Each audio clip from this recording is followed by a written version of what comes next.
Hello, I hope this video finds you well. Tonight we're going to look at centered average from list 2 in Python. The problem states return the centered average of an array of ints, which we'll say is the mean average of the values except ignoring the largest and smallest values in the array. If there are multiple copies of the smallest value, ignore just one copy, and likewise for the largest value. And here it says use int division to produce the final average. You may assume the array is length 3 or more. We actually don't have to worry about this here, and I'll explain it inside what this is actually getting at. But let's read some examples to make sure we understand the problem. In this first example, this is the list that's passed in, and we see that we return 3. That's because the largest value is 100, and we ignore that. The smallest value is 1. We ignore that, so we add 2 plus 3 plus 4, divided by 3, because there's 3 elements, and we get 3. In the second example, the smallest value is 1, so we can ignore it. The largest value is 10, so we can ignore it. So we add 1 plus 5 plus 5 plus 8 plus 7, which gives us 25. And there's 5 elements there, so we divide by 5 to get 5. And the final example, we have the smallest value is negative 10, and the largest value is 0. So we add negative 4 plus negative 2 plus negative 4 plus negative 2, and we divide that by 4 to get negative 3. Now I'm going to show you 3 ways to do this. The first way is going to use built-in methods, and it's going to respect reference types. The second way is I'm going to change the actual parameter nums and just use some built-in functions. And then the third way, I'm going to use the loop to actually calculate the sum, a really important technique. So let's start with this first approach. So first thing I want to do is I just want to show you that if I return sum of nums, which is obviously wrong, and I hit go, this is going to give me the sum of the list. We can use this built-in function sum nums. You can use the function sum with the list to get a sum.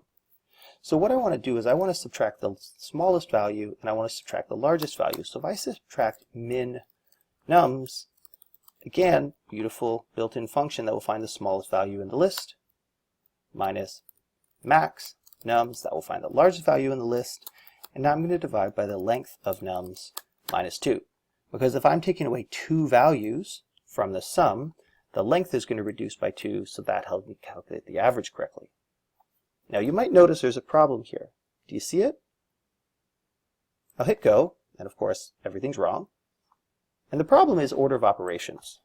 The order of operations here is it will do the division first, so I have to actually put brackets around the numerator and the denominator, and there it is.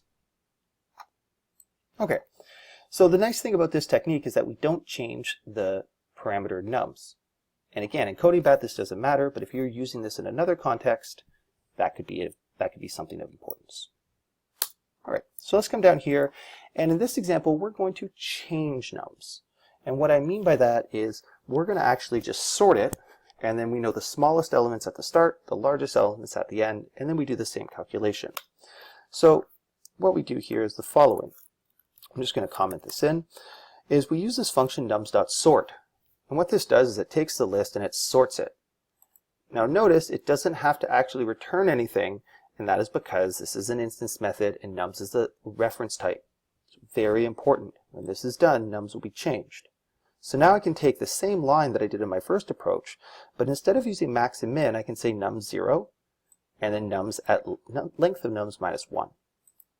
And actually, let me just show you this, just so you're clear on this. If I return nums now, you'll see that I'll get the list, but in sequence, in order from smallest to largest.